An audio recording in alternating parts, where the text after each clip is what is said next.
Pewnego razu w małym miasteczku otoczonym gęstymi lasami żył młody chłopak o imieniu Kamil. Był cichym i zamkniętym w sobie dzieckiem, któremu życie wydawało się trudne i pełne wyzwań. Chociaż jego rodzina była pełna miłości i wsparcia, Kamil często czuł się przytłoczony swoimi myślami i lękami. Pewnego dnia, zmęczony swoimi troskami, Kamil postanowił udać się do lasu, by znaleźć chwilę wytchnienia.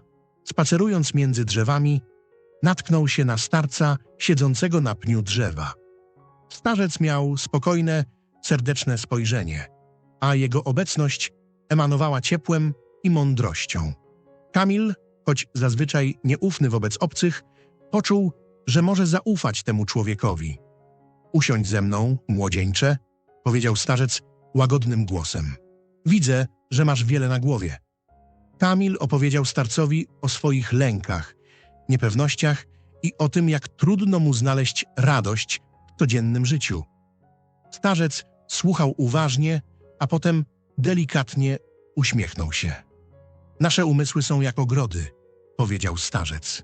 „Często zasiewamy w nich ziarna strachu i niepewności, które rosną i przesłaniają światło radości.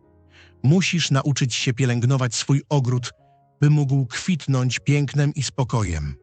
Starzec opowiedział Kamilowi historię o starym mnichu, który nauczył się sztuki wewnętrznego ogrodnictwa. Mnich ten, zamiast skupiać się na swoich lękach i niepowodzeniach, codziennie znajdował chwilę wdzięczności i radości. Kiedy jadł posiłek, w pełni cieszył się jego smakiem. Kiedy widział zachód słońca, zatrzymywał się, by podziwiać jego piękno. Te małe momenty były jego ziarnami, które sadził w swoim umyśle. „Jeśli chcesz, aby twój ogród zakwitł, musisz codziennie sadzić ziarna radości”, kontynuował starzec. „Zacznij od małych rzeczy. Każdego dnia znajdź chwilę, która sprawia ci przyjemność i pozwól sobie ją przeżyć w pełni. W ten sposób twój ogród zacznie się zmieniać”. Kamil postanowił spróbować. Każdego dnia starał się znaleźć małe momenty radości i świadomie je celebrował. Początkowo było to trudne, ale z czasem zauważył, że jego umysł stawał się bardziej pozytywnie nastawiony. Zaczął odczuwać więcej spokoju i szczęścia.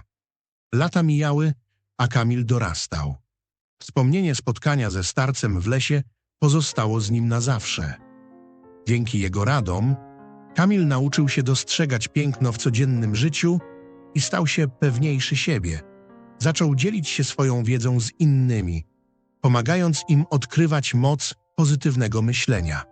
Kamil zrozumiał, że prawdziwe szczęście nie jest czymś, co przychodzi z zewnątrz, ale czymś, co budujemy w swoim wnętrzu. Dzięki staraniom i świadomemu kierowaniu myślami, każdy może stworzyć swój własny, kwitnący ogród.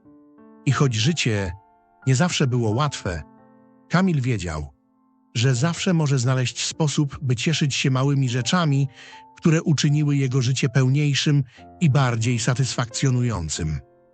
Tak oto chłopak z małego miasteczka stał się przykładem dla innych, pokazując, że prawdziwe szczęście zaczyna się od zmiany sposobu myślenia.